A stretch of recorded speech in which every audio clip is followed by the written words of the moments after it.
Time for another edition of Cheap Heat. This is where I talk about records that you can find on Discogs, or maybe if you're lucky, in your local record store for little or no money, that musically have the same quality or better than records that cost twice, 3 times, 10 times more. That's the whole point of this. And I'm going to turn this one up a little bit. And this is dedicated to artists in Canada, Canadian artists. I was trying to think of some thematic stuff. You know, some of these videos get a little scattered, a little random. And I was thinking, what can I do to sort of enhance the thematic content of this video, or of these videos? And so this time it's going to be Canada. Oh, Canada. There's some really great musicians out of Canada. Some of the obvious greats I'm not talking about, but man, you know, Gil Evans from Toronto, come on people, get Svengali, get the music of Jimi Hendrix. Those are big band records that a fusion head can totally adore, and they're cheap. Oscar Peterson, another great Canadian musician. Joni Mitchell, she's classified as jazz by some. I think she's wonderful. So there's so many. I mean, I'm leaving them all out, I know. But and this is by no means a complete list, but these are some of my favorites that don't cost a whole lot, that are killer. I mean, you know, I see people sweating over, you know, kind of mediocre hard bop records on Blue Note, and I'm like, why? You know, check some other stuff out. That's the whole idea. And because these require a little investment in terms of money, I'm trying to save you some investment in terms of time. So what we're listening to now might not exactly be thought of as cheap, but it's certainly less expensive than a lot of the music on this label. These CBC records, Canadian Broadcasting Company records, I'm going to turn this down a little bit now. Used to go for nothing. Now they cost an arm and a leg. For some reason, this is one of the best ones, I think, on the label. Brian Barley Trio. There's Mr. Barley. A wonderful tenor player who unfortunately passed away in an auto wreck in the early 70s. This was recorded in 1970. This is one of the less expensive CBC records that you're going to see. And it's just fantastic. Discogs has it as free jazz. It's not a free jazz record, as you can hear. It's almost sort of like a proto jazz rock thing, but there's no chordal instruments. It's just tenor, electric bass, and drums. And it sounds like it could have been recorded yesterday. The Brian Barley Trio on Radio Canada, on CBC. And of course, there's the different cover art, stock cover art that they used. I think this only got reissued once, maybe twice, and I think it's on CD. And I'd be tempted with the CD if it's been remastered. Anyway, this is fantastic, and Barley was a wonderful player, and you're going to get to hear it the whole time I'm blathering. Another great Canadian musician that people don't talk about enough, who definitely deserves your attention, is Sonny Greenwich. And some of his records are really expensive and impossible to find. This one was reissued in Europe, in America, and in Canada. The US and Canadian presses are on PM Records. In Germany, it was on Happy Bird, I believe. Anyway, this is an amazing record. All roads, beautiful tunes. Sonny Greenwich actually played with Miles Davis for a brief moment. I'd love to hear that. I've never heard that. I don't know if it was recorded.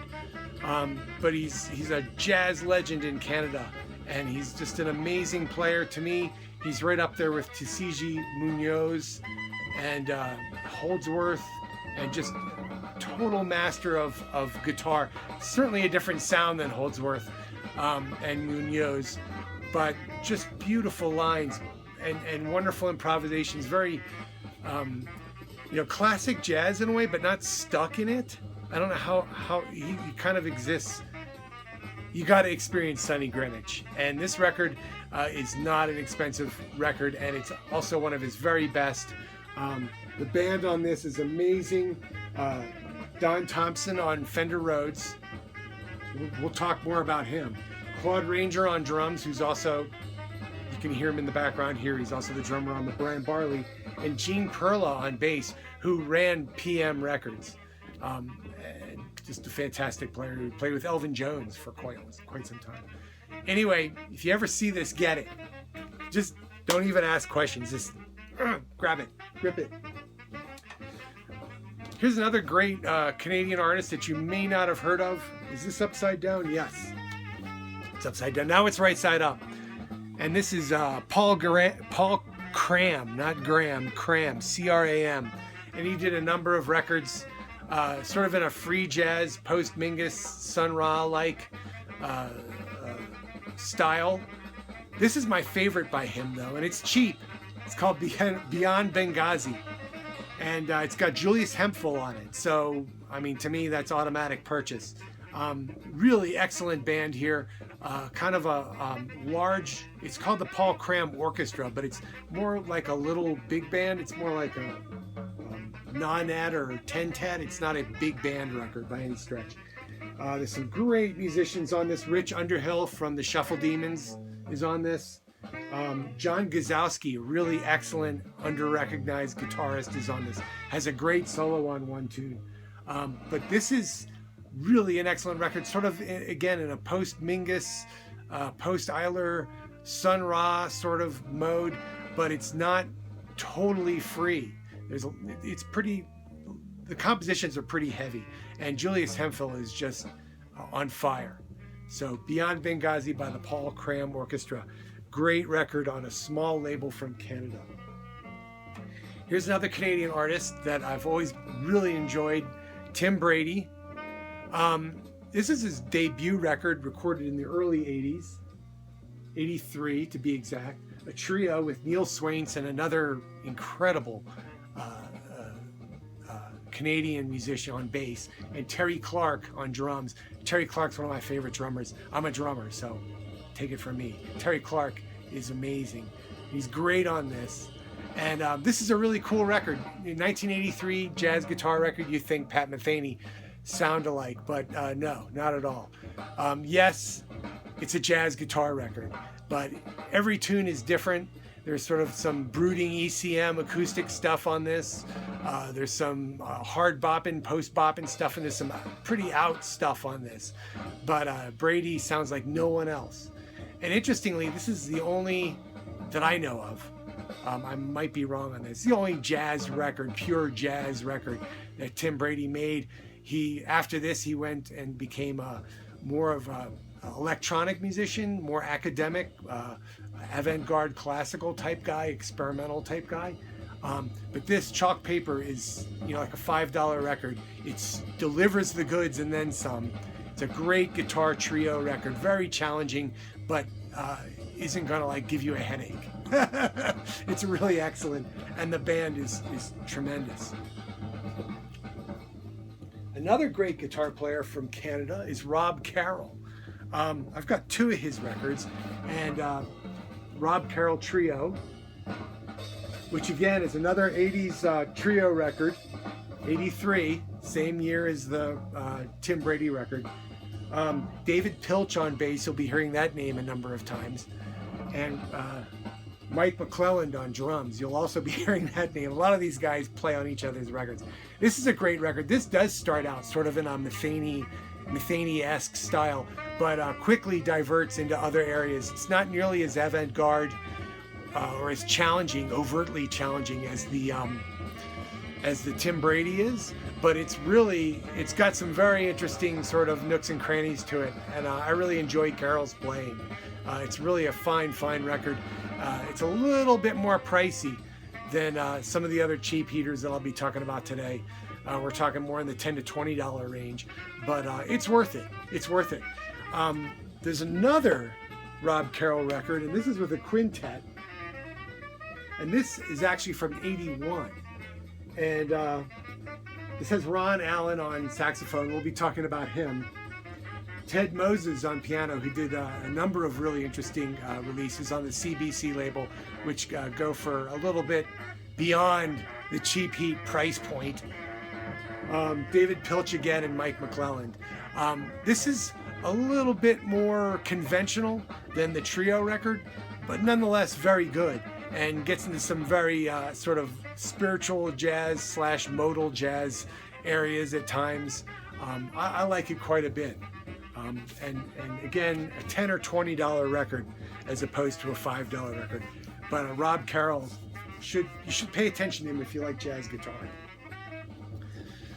This is a little bit more recent record, and it cracks me up how cheap this is. This is like a $3 record on Discogs right now.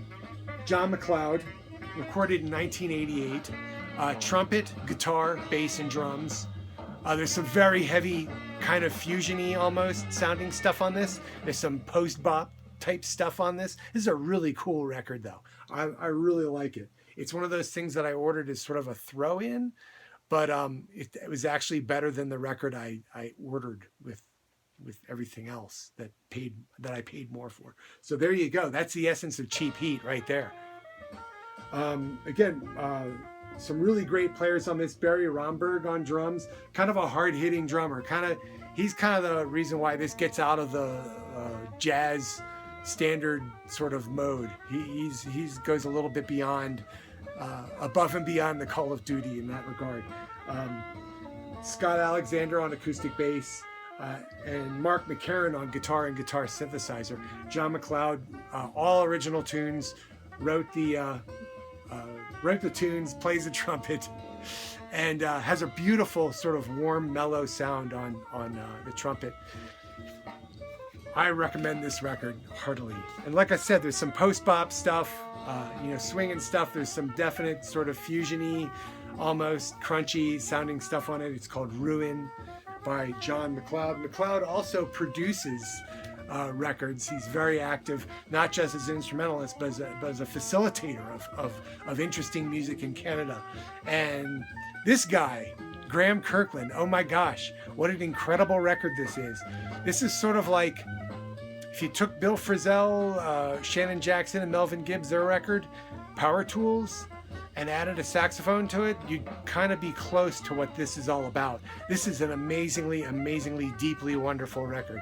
And Graeme Kirkland, get this, was briefly in the late 80s, early 90s, was the most popular drummer in Canada. He even beat Neil Peart in a Best Drummer of Canada contest or something. I don't know, a ratings poll or whatever in some Canadian magazine. I was shocked, actually. This guy was a street musician playing on the plastic cans and whatnot, and was on children's shows and did all kinds of multimedia stuff. Did a couple of great jazz records though. This is the only one I've got. There's a couple of others bouncing around out there, but this is amazing. George Kohler on bass, Perry White on saxophone, really excellent saxophone player. And to me, the star of the show, besides Graeme Kirkland, who plays his butt off, is a guitarist named Jeff Young, who is unhinged throughout. Just a wonderful player. Love it. Just gets out there, every effect pedal you can imagine. Just crushing it. I love this record. Interestingly, sadly, Kirkland quit music and became an investment banker. And he has his own venture capital firm. Very interesting story. He's on Wikipedia. Look it up. Anyway, Graeme Kirkland and The Wolves. And this is called Sleep Alone, as you can read. Get it if you like, Frisell going nuts on guitar kind of thing. I like a lot of French-Canadian bands. I don't know how separate that is. To me, it's all Canada, because I'm from America, and I'm a Philistine. But there's a lot of really cool music coming out of Quebec. And this group did some really interesting stuff. Another late 80s record, what is the name of this? Contrevent is the name of the band. Jus de Paume is the name of the album. This is their first album. They did 3. The second one I have not heard. The third one is only on CD. This is really good. It could be had for less than $10. It's cello, vibes, guitar, bass, and drums. I really like it a lot. It has sort of a chamber jazz feel to it. When they get going, it sounds a little bit like Pierre Morland's Gong. A little bit. All original compositions, really excellent playing. I like it quite a bit, and can be had for next to nothing. Here's a band. A lot of these bands from Quebec and Canada, they only did like 1 record or 2 records, and it's too bad because some of these bands are great. This band's called Solstice, and this is a band that Chris Cole, John Coltrane '68, hit me to. This is their first album. It's called Mirage, and it's guitar, clarinet, bass, and drums. Super awesome, really interesting, intricate, complex compositions. Sort of like, oddly enough, it reminds me of Gentle Giant in places, but it's all instrumental, and it's more of a jazz sound than a prog rock sound, although you can tell these guys were listening to some prog rock. Really like this album a lot. It's excellent. This is their second album. I would say it's not as good. It's all right. It's like a one-sider to me. The second side is way better than the first side. They seem to be phoning it in at this point. I don't know. It kind of a standard issue jazz, funky jazz with interesting keyboards, I have to say. But the second side two, they get into the sort of intricate proggy sound that they explored on their first record. But for the most part, this is the one you need. If you really dig it, go for this one too. There's a lot of records like that are just sort of like, yeah, they're good, but not great. And I'm just trying to concentrate on the stuff that I consider to be great. These guys are really interesting. I had sort of filed this away and forgot about it. They're called Zach, and they did one album.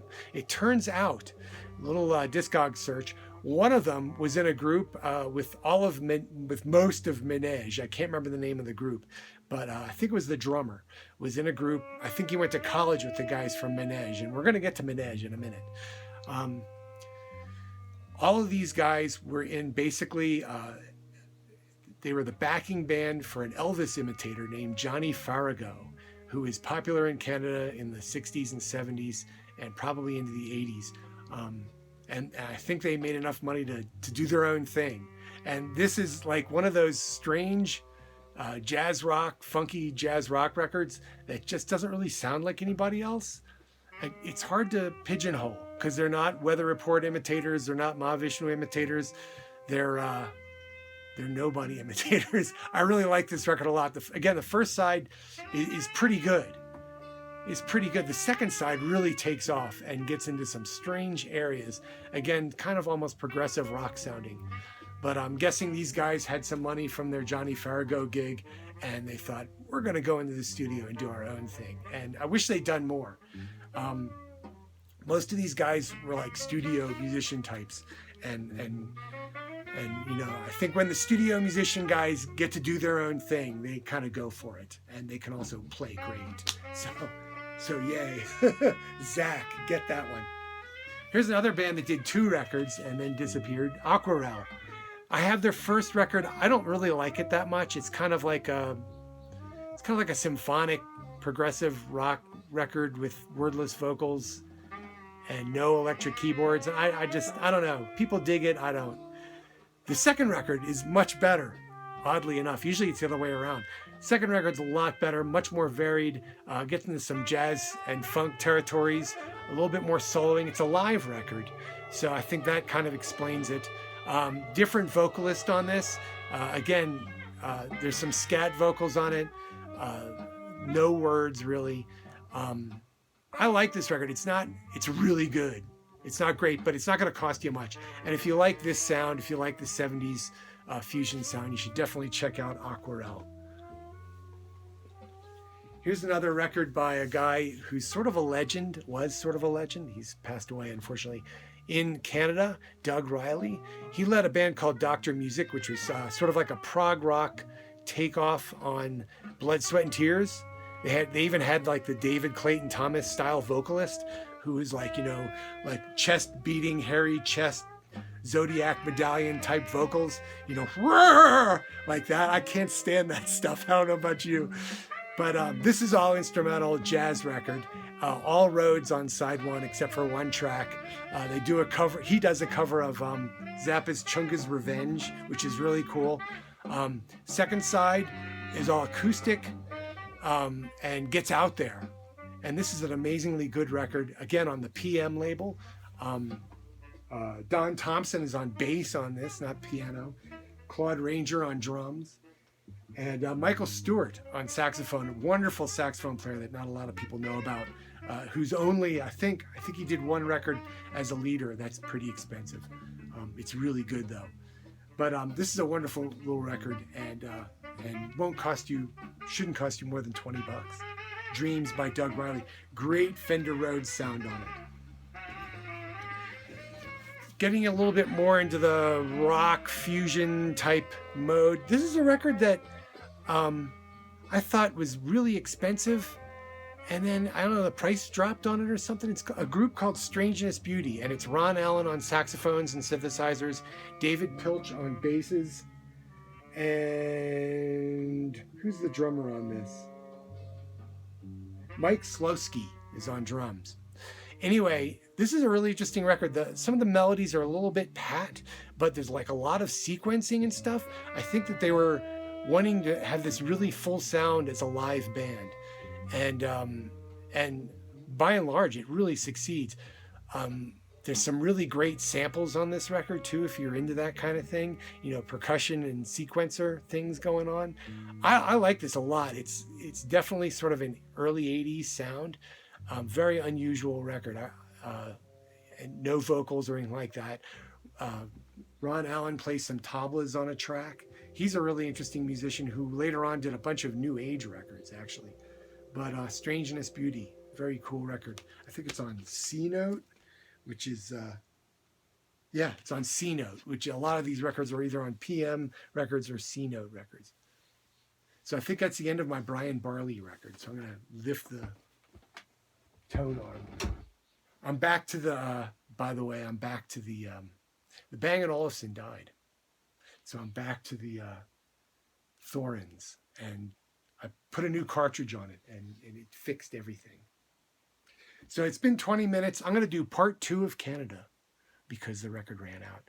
And that's going to be mostly more progressive rock / weird stuff. So I'll be right back.